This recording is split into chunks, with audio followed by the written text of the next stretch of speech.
Hi, in front of me is LG K50S, and today I would like to show you how you can use one-handed mode on this device.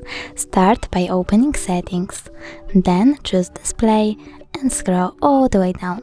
Click on one-handed screen and tap on the switcher to activate it. Then follow the instructions. So you have to bring down the screen, drag the left-right edge to the middle and hold. So I will do that right now.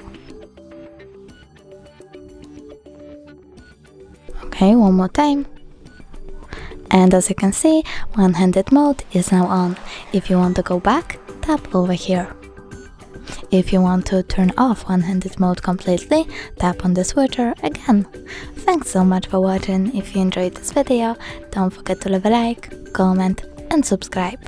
Bye!